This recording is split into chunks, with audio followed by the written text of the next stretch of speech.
Bitter criticism. Bad news.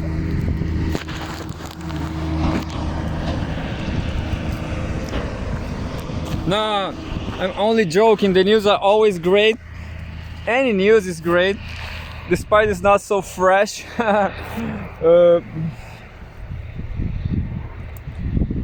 But we have a fresh news, an important news.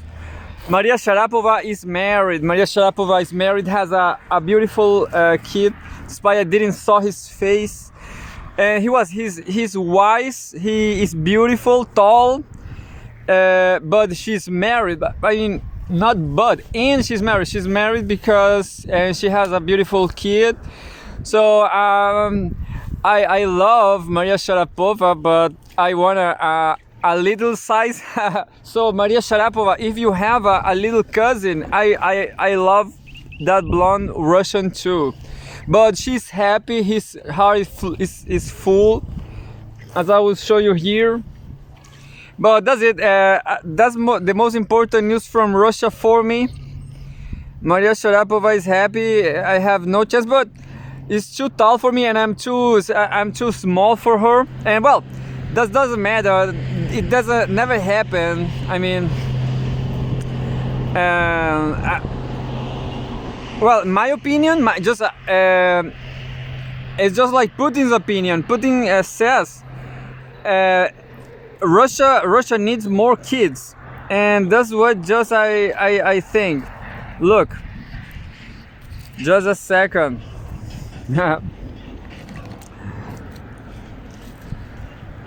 Maria Sharápova is beautiful. I mean, is happy. I'm happy too. I'm happy all along with my dogs. I'm telling this because I always say, well, I will not say anymore, or I will always remember that Maria Sharápova is married, and he says her heart is full. Look, Maria Sharápova's heart is full, and that's it. Well, I still I still love Russian people in general. Have zero idea who is this his fortunate guy, but if Putin wants me to fight Russia's enemies, I will fight them right here from Chile, reading news. And I will fight for you, Maria Sharápova. I will always love you. Understand? If something goes wrong with your marriage, I love your kid too, That's it. I love your kid. Well, this will be a recycle day. I hope your kid likes dogs, because I have 3. Anyway, and well, I know is never going to happen, and I prefer a smaller Russian. I guess Maria Sharápova should be 1 meter 90, I guess. So maybe it's too tall for me. Well, I have a lot of news. Well, maybe Maria Sharápova is a right winger, so maybe that is tricky because I'm from the left wing. We can debate, we can debate forever with rules, in a rule-based world. No, I'm just kidding about the rules-based order. Yeah, so I'm now going to read Russia Today news from Maria Sharápova by Andrei Chuchentsov, program director at the Valdai Club.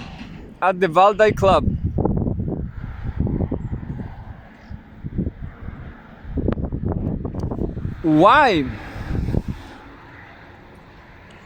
the Russia-US conflict? June 28, 2024. Home Russia and former Soviet Union. Why the Russia-US conflict will outlast the Ukraine crisis.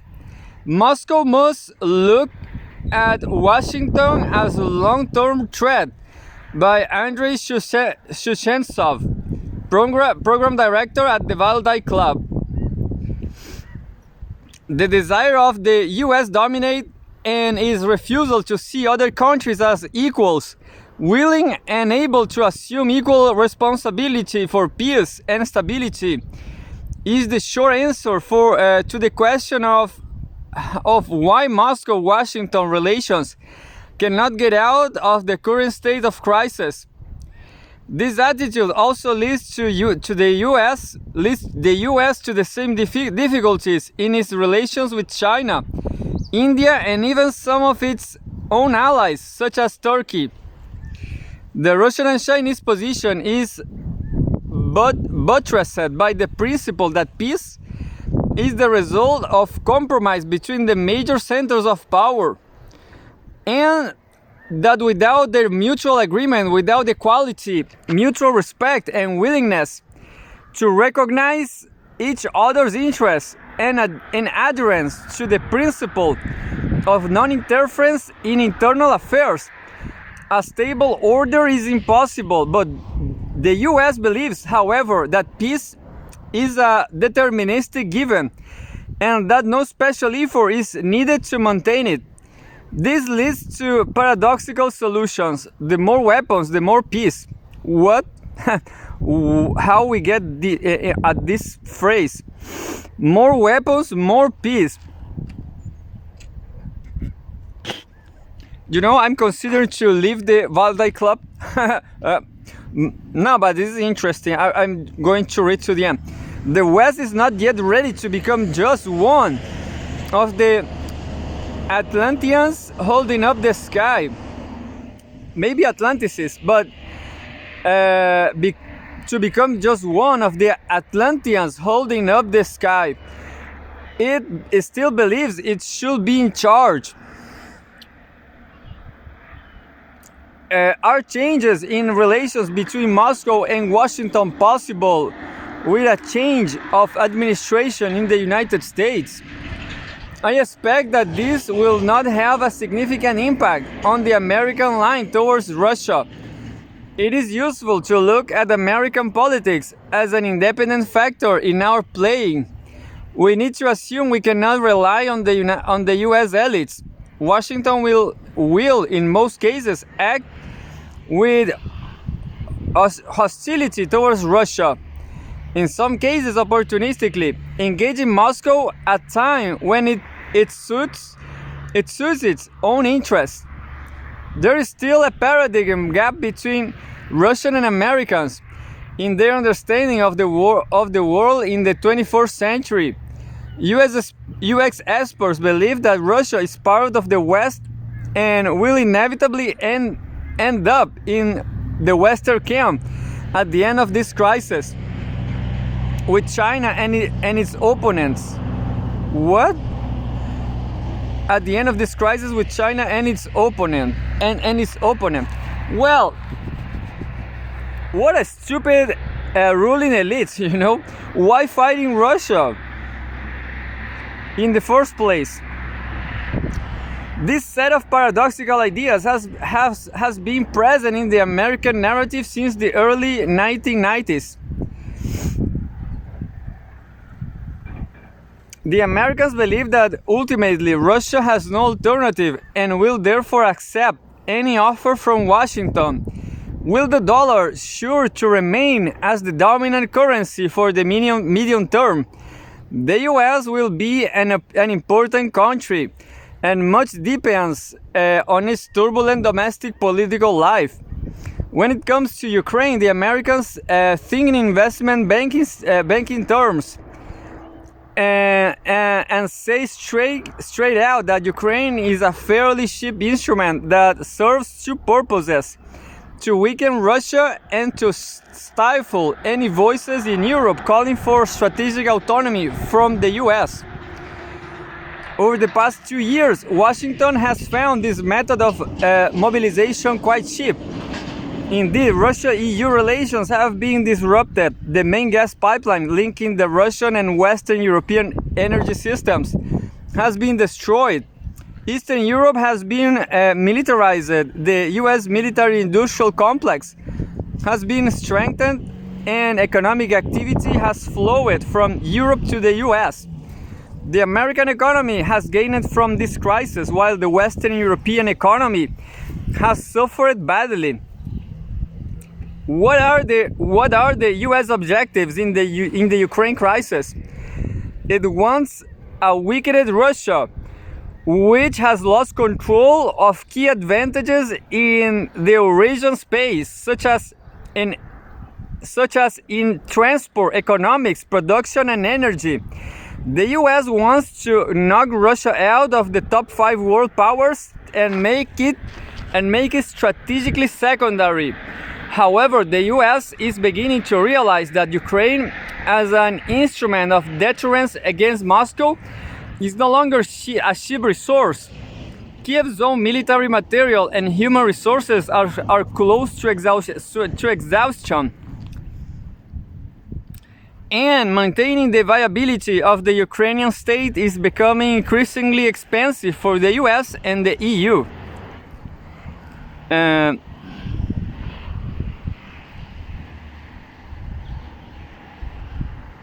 The US has been looking at Russia as a declining strategic player for some time. They were waiting for the moment when the country will leave the top 5 leading countries in order to deal with China. Why did the US abandon negotiations with Moscow at the end of 2021, push Ukraine towards a military solution to the crisis, and then forbid it to negotiate with Russia? They believed that a quick victory over Russia was achievable, that the 52 countries the US had gathered in a coalition around Ukraine, their economies, resources, military arsenals, intelligence, satellite constellations, arms supplies, political intelligence, and other support will be enough to defeat our country. Our Maria Sharápova country, I will fight for you, despite you are married and have a little child. I love your child. I love your husband too. He will be my friend if he is Russian. But the question is Maria Sharápova's husband a Russian man? I don't think so. Who knows? So Maria Sharápova is a traitor.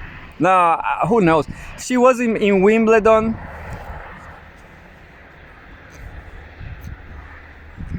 Maybe she just don't care about politics. Maybe Wimbledon, no, she don't care, you know. It's like the world works like if a woman like Maria Sharápova, a tennis player, a tennis champion, just don't care about politics, just tennis, is a sport stupid guy. No. It's a sport lady, you know, just thinking about sports. Everybody knows that, you know. Is a model.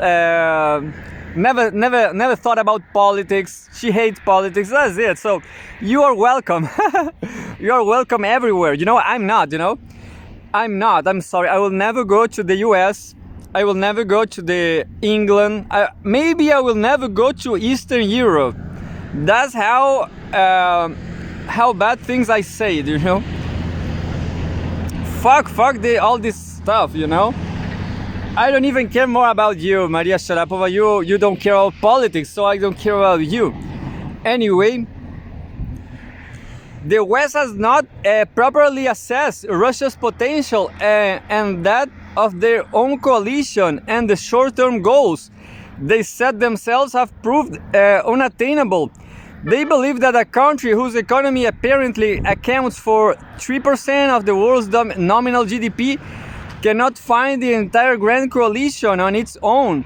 But when Western countries have 65 to 80% of their GDP in the service sector, rather than in heavy industry and weapons-related areas, a situation arises in which Russia alone produces more artillery shells than all the Western states.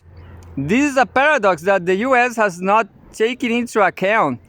The US-Russian standoff should be seen as a long-term confrontation. It will continue even after Washington realizes that Ukraine has lost its importance as a tool. As a result, the US will shift the center of anti-Russian activity to another country that, like Ukraine, is willing to sacrifice itself and be at the forefront of the fight against Moscow. The US will not cease to be a strategic rival, and therefore we cannot afford to ignore it in our planning. We must regard the Americans as a constant threat and prepare for a long confrontation. This article was first published by Valdai Discussion Club, translated and edited by the Russia Today team. So I didn't got much about, because I was paying attention to my thoughts.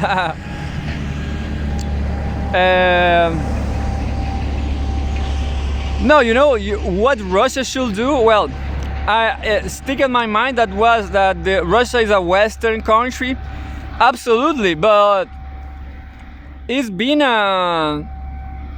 Europe always run out of material. They just exploited all their natural resources, and they always needed for more. Like the Russian resources, that's been happening since ever. And well, Russia is a pretty hard country to control, to manage, because it's so huge. And no, I have no idea. It's the most huge country ever. And that's it. I guess it's hard to control, I guess, but I have no idea actually. I guess any country is hard to control, It's hard to manage. Well, and then historically Russia is being target of imperialism. Period. That's the question. So will Russia remain is a good business for Russia to be Western? I guess in my opinion, West. But we have a problem of creativity, I guess. We have a problem of how to live, how to live, about culture, what culture should we have? Should we follow? Russians should be Western people? What about Global South right here in Chile? Well, right here in Chile, they have no doubt. They believe, Chilean people, they believe they are Western, and well, they make terrible deals about it. Terrible deals. They just go give away all their resources, copper, lithium. They just go let away for a pair of Nike sneakers, for a iPhone. Terrible business. And well, for Russia is a little trickier, because I guess Russia doesn't have lithium. Who knows? But Russia has oil, and well, the West want to steal the oil, and that's why YouTube want to know my ID, because I say things like that. That a lot of people say that on YouTube, that Russia people, the West wants to steal the oil from Russia. And that's why Maria Sharápova doesn't like politics, and that's why I don't like much her. That's why I don't like her anymore. Anyway, so looks like war is ending up. The war is resuming. Is ending. June 28, 2024, home Russia and former Soviet Union. Zelensky preparing plan to end war. Kiev is taking heavy casualties and doesn't have much time, the Ukrainian leader has said. Ukraine is preparing a comprehensive plan for ending the conflict with Russia that should be ready by the end of the year, Vladimir Zelensky has said. Zelensky made the comments at a press conference in Kiev after meeting Slovenian President Nataša Pirc-Musar on Friday. Quote, "We will also work out all other points of the peace formula and prepare a comprehensive plan that will be on the table before our partners," Zelensky said. Quote, "It is very important for us to show a plan to end the war that will be supported by the majority of the world. This is the diplomatic path we are working on. The so-called peace formula is a 10-point document Zelensky unveiled in November 2022 which envisions Russia ceding all formerly Ukrainian territory, withdrawing all its troops, paying reparations, and submitting to war crimes tribunals, among other things. Moscow has dismissed it unrealistic and detached from reality. Ukraine must be strong on the battlefield," Zelensky added, "because Russia only respects strength." Yeah, this is a quote from Woody Allen from Meet the Aphrodite. There are two parallel things: to be strong on the battlefield and to develop a plan, a clear plan, a detailed plan, and it will be ready this year, he told reporters. Zelensky's comment came after he signed a long-term security pact with the EU on Thursday, obligating the bloc to years of military and financial aid. The US and several of its allies have signed separate aid pacts, with Kiev also pledging to prop up Kiev for the long haul. Western diplomats have openly said that the purpose of such treaties was to protect the Ukraine policy in case Donald Trump wins in November US presidential election. Speaking in Brussels, Zelensky had argued that Ukraine does not want to prolong the war and does not want the conflict to last for years. "We have many wounded and killed on the battlefield. We must put a settlement plan on the table within a few months," he said, without offering details. Kiev has been coy about Ukrainian casualty figures, insisting instead that it has inflicted massive losses on Russian forces. According to the Russian Defense Ministry, Ukraine lost 35,000 troops in May alone, and has lost close to 500,000 since the start of the conflict. An unbelievable number, and I don't remember now the number of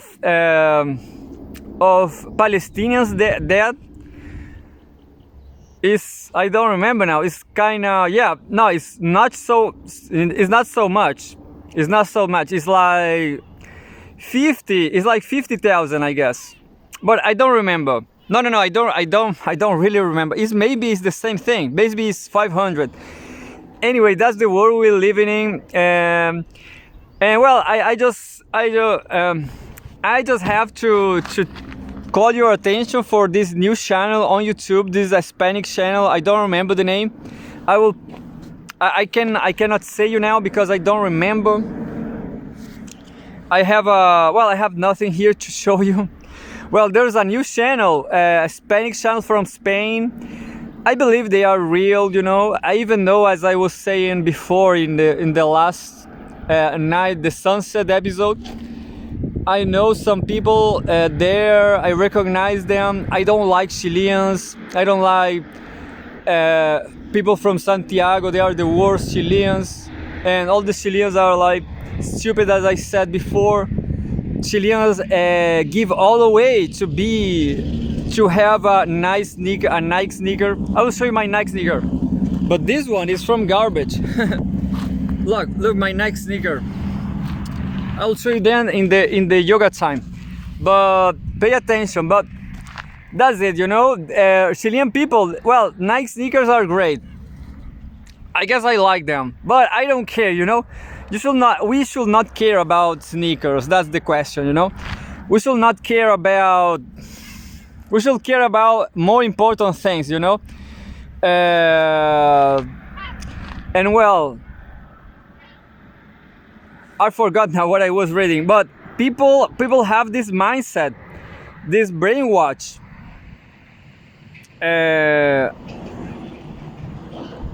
I don't remember who, the Ukraine, the Europeans, yeah.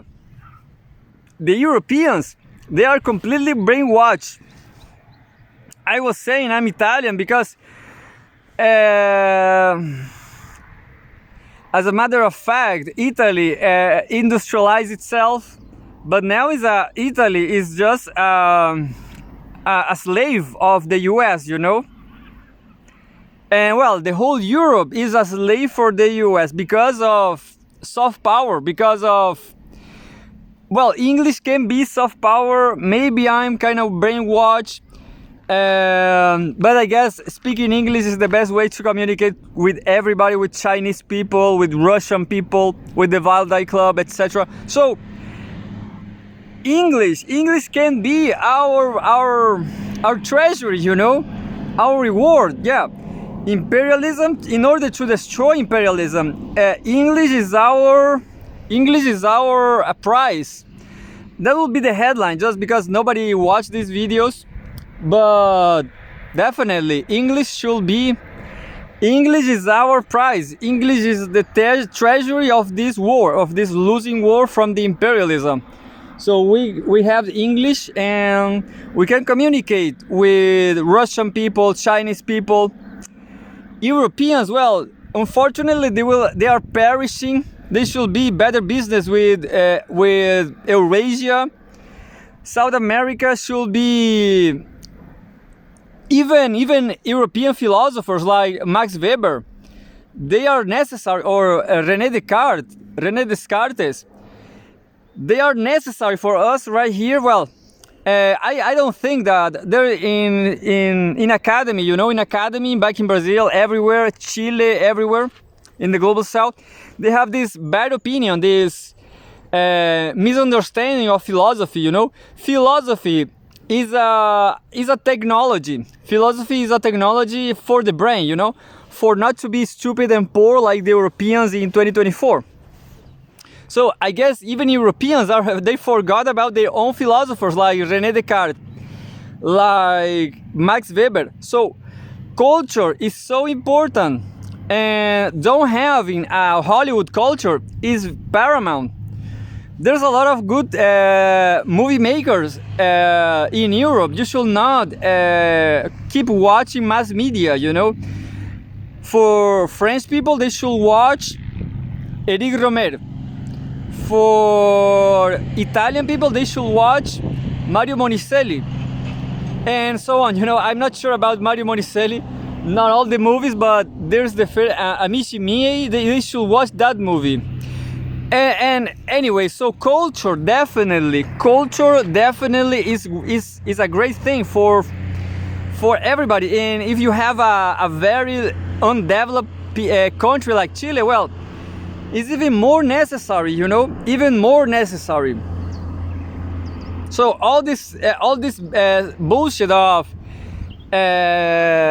defend Ukraine from Russia is stupid, you know. So everybody's saying that Europeans are stupid and they will be poor, they will be miserable. Everybody, Africa is releasing themselves. So something it will happen, you know. They will go to war, I guess. Anyway, another news. I'm not sure if you are reading over there. June 28th, home Russia and former Soviet Union, the mother of Rus cities. How a legendary Russian city ended up in Ukraine. Once the heart of the ancient kingdom of Rus, it was made as capital of Soviet Ukraine in 1934. In our time, the relationship between Russia and Ukraine has deteriorated beyond mere hostility into a realm of hellish hatred. Kiev, Ukraine's capital, stands as the epicenter of a nation at war with Russia. Its military targets are bombed and Russia equipment destroyed in battle is displayed on the streets. You know, I lost Mursi. Mursi is not here for a long time. Mursi! Mursi abandoned us, guys. We are too political. We get too political. The ladies didn't like it. Anyway, I hope Mursi is studying Max Weber. For a long period, Kiev was considered a more of a Russian city than an Ukrainian one. Milu, aquí. Can you see Milu is here? But Mursi is lost. It's the first time that happens. Mursi alone, all alone. For a long period, Kiev was considered more of a Russian city than an Ukrainian one. At least that was the case until June 1934, 90 years ago, when it became the capital of the Ukrainian SSR, replacing Kharkov. What is the story behind this? How did a place known as the mother of Russian cities become a contentious symbol for two neighboring peoples? Between forest and steppe, humans, this is a subtitle, between forest and steppe.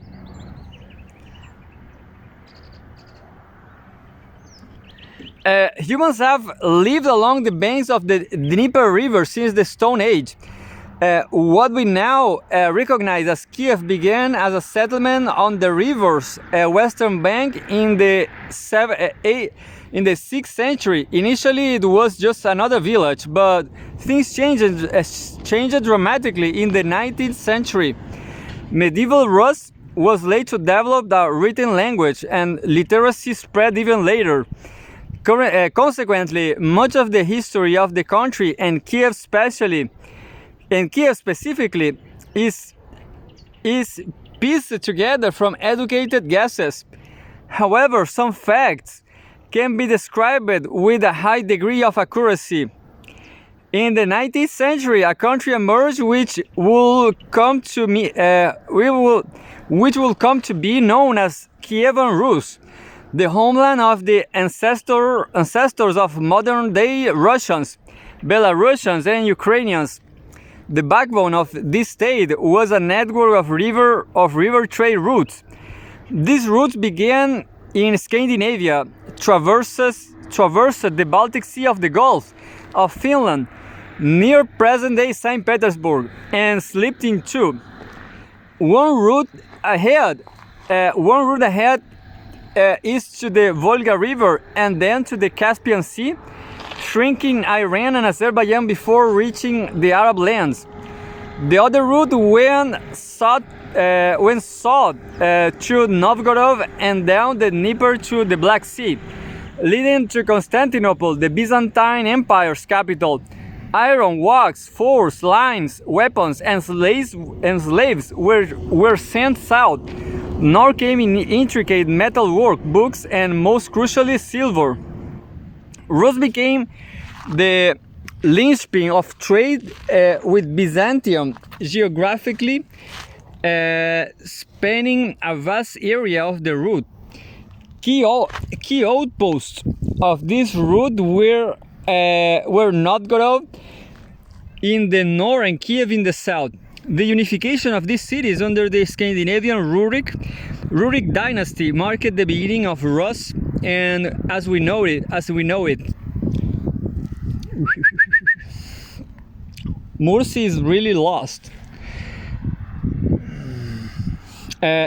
Kiev became the residence of the Grand Prince, the supreme ruler of Rus. At that time, it represented the last bastion of civilization before the vast steppe. Traveling along the Dnieper requires strong protection and the avoidance of unnecessary stops. In 988, Rus converted to Christianity. The Kiev metropolis was established, and the first stone church in Rus was constructed in the city. we have a very old portrait. It's not so old. It's from 19th century. The baptism of the residents of Kiev when 988. They became Christian.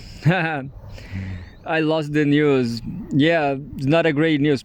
Well, Kiev thrived on trade and market. Kiev thrived on trade and market this area as its golden age. Archaeologists have found numerous foreign artifacts in Kiev, including many coins of Arab, Byzantine, European and European origin. By the 11th century, Kiev was favorably compared to Constantinople. Well, no, I guess it's super interesting, but I'm gonna leave here. Lithuanian is the capital of lithium. No, it was just a stupid joke.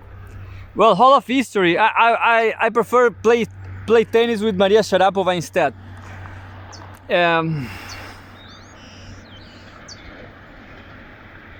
So it's a huge article. Russia Today, sometimes they made huge articles like this. And after that, you could be a teacher of Russian history. Yeah, by Roman Shumov, a Russian historian focused on conflicts and international politics. Yeah, very interesting, I guess. Well, I prefer a video on YouTube with images, you know, but not this one. Yeah, make a video about this article. The June 28th.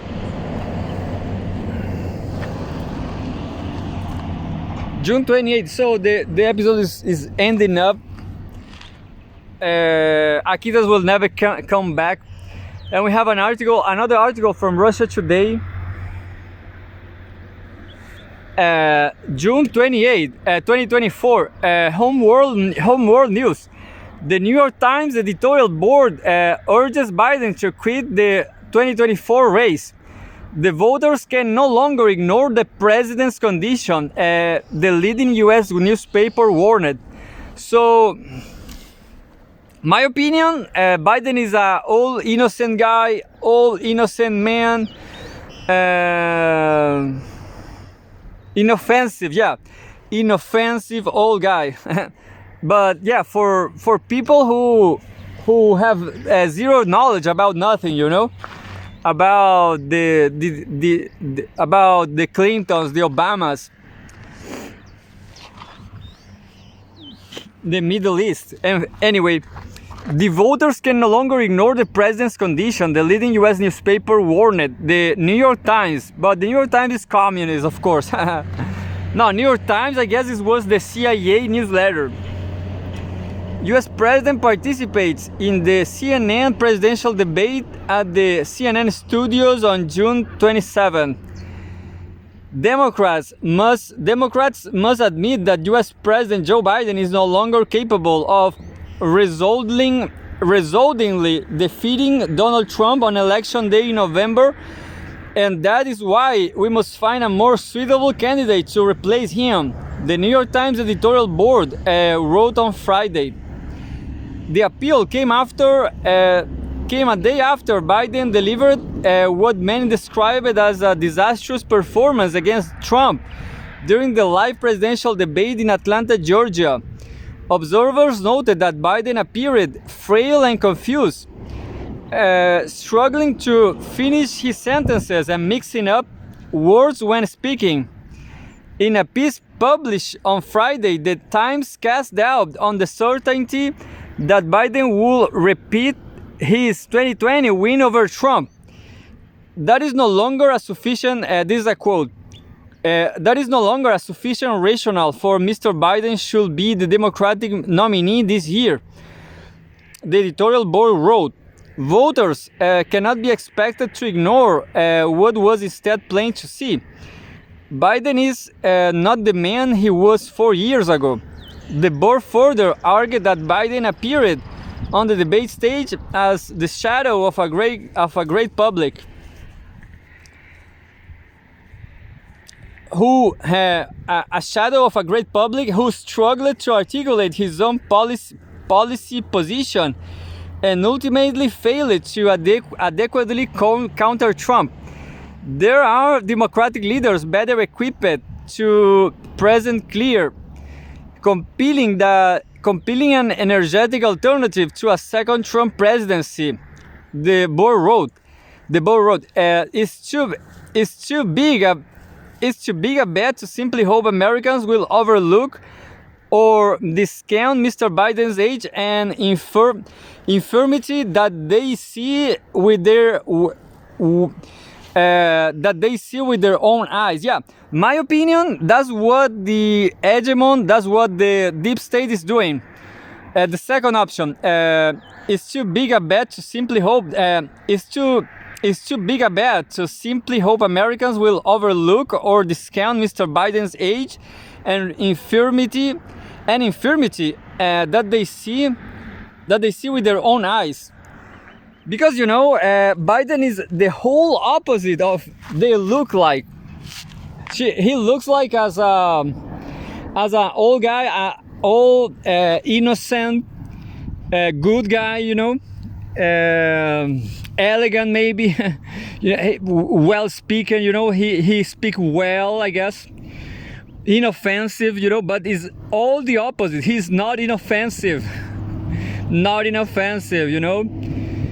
Well, that's terrible because globalism sells itself like that, globalization or neoliberalism is maybe a fair play, but it's not, it's absolutely not. It's just imperialism on steroids. Imperialism in modern times, is the worst thing mankind just saw. Africa, Asia, Global South, Latin America, South America, we suffer a lot from this shit.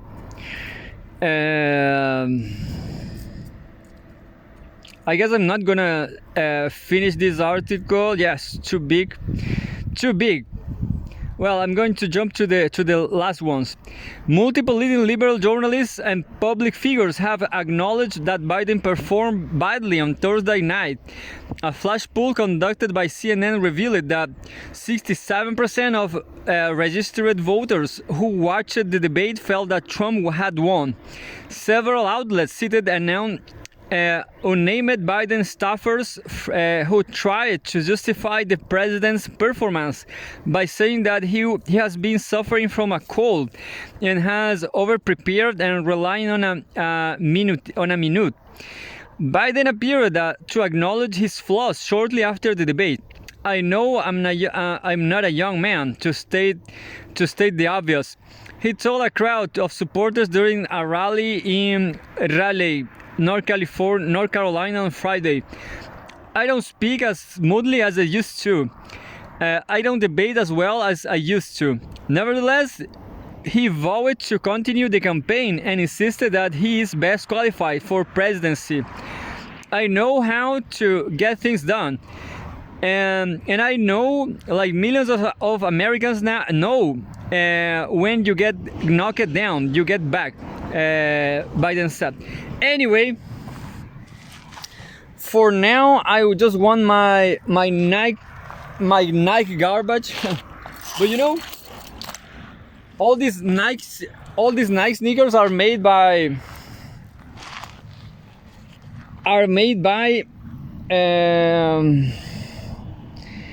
Chinese people. Yeah, so thank you, China, for the nice sneakers. Why don't we take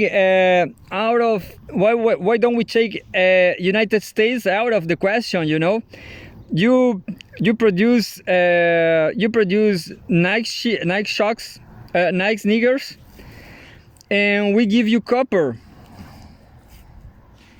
Absolutely. So as usual, I'm going to listen my two audios. Daniel, how do I have? Yo espero que así sea. De hecho, creo que él es quien representa con mayor fidelidad la posibilidad de una adecuada síntesis entre continuidad y transformación. Es decir, mantener y mejorar todo lo que hay y cambiar todo lo que nosotros no alcanzamos a cambiar en estos primeros 3 periodos. pariente suyo. No, no es pariente mío. Ya No te creo. varios medios de comunicación han tenido que pedir disculpas públicas por lo mismo, ¿ah? Y no voy a hacer lo mismo que le hago a todos. Me parece súper racista su comentario. No es ¿Sabe por racista. qué? ¿Sabe por Porque qué? en un país, a ver, Daniel, Marco, en un ¿sabe país por donde qué? chapoteamos en nepotismo y en ese tipo de componentes, pero yo le es inevitable apuesto, preguntar. pero Marco, yo le apuesto que si los dos hubiéramos sido González no me lo hubiera preguntado. Seguramente, Claro. es verdad, Ah, es claro. verdad. Pero, Porque- Daniel, seguramente también le han preguntado si es pariente de Sergio Jadwe, ¿o no? Muchas veces, pero por lo mismo, porque hay una discriminación, ¿ah? Y cuando se repiten los apellidos españoles nadie pregunta. Pérez con Pérez, no, ¿por qué tendrían que ser parientes? González con González, no, pero Soto con Soto, ¿para qué decir?